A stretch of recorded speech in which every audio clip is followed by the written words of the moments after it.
5h, 7h, Mathieu L'économie Noël. avec vous, Axel de Tarlet. Axel, les aéroports de Paris-Charles de Gaulle et Orly seraient parmi les pires aéroports du monde, comme vous y allez. Voilà, c'est ce que montre un classement établi par l'entreprise spécialisée dans le dédommagement en cas de retard, entreprise qui s'appelle AirHelp et qui a donc passé au crible les 132 principaux aéroports du monde sur le ressenti passager. Alors sur 132, à votre avis, l'aéroport Charles de Gaulle arrive en combienième place? Ça doit être au fond du classement. non 112e. Mais il y a pire que Charles de Gaulle, il y a son petit copain Orly, lui qui est 126e, vous voyez. Donc sont pris en compte, donc on est tout en bas, c'est parmi les pires aéroports du monde. Donc sont pris en compte 3 critères pour ce classement. 1, les retards, qui comptent pour 60% de la note. 2, les services, la propreté, l'attente au contrôle, 20% de la note. Et enfin 3, la restauration, 20% également. Donc vous voyez, ponctualité, accueil, restauration, on n'est pas bon.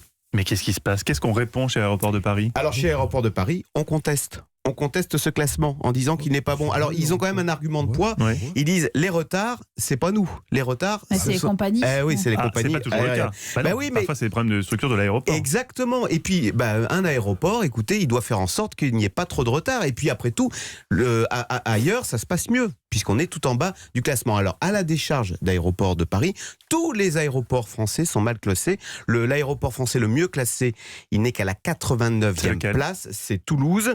Vous avez Bordeaux qui est 100e, Lyon qui est 119e. Vous voyez, On est très bas toujours. on est très bas. Il faut faire quelque chose parce que la France est la première destination touristique mondiale. On se targue de viser les 100 millions de passagers et donc vous voyez visiblement c'est raté. Alors néanmoins, juste je termine par ça, il y a peut-être une petite explication, c'est que quand on arrive en France, on croit arriver à Versailles si vous voulez, on a la tour Eiffel dans les yeux et on atterrit, on arrive à Charles de Gaulle, ensuite on se prend le RER B. C'est sûr que c'est pas le Paris d'Amélie Poulain ou le Paris de Versailles qu'on rêvait. Mais est-ce que c'est pas aussi tout simplement un problème d'âge pour chaque aéroport? J'étais dans le Vercors, comme vous le savez, pendant les vacances, où j'ai vu un aéroport qui s'appelle JFK. Et l'aéroport de JFK Qui est bête. à New York est bien pire. Enfin, j'ai trouvé. Enfin, moi, j'ai eu une expérience horrible de cet aéroport. Il est complètement vétuste. Alors vous avez raison, c'est sûr qu'à Doha, dans le Qatar, d'abord ils misent énormément, et d'ailleurs celui de Doha est numéro 1, et voilà, il y a énormément dès qu'il est d'argent, neuf, ils sont flambant neufs. Forcément, mais c'est beaucoup mieux. à nous de restaurer, vous avez l'air de dire que puisqu'on est vieux, on est nul. Ben non, À nous de on a restaurer. l'expérience. Exactement.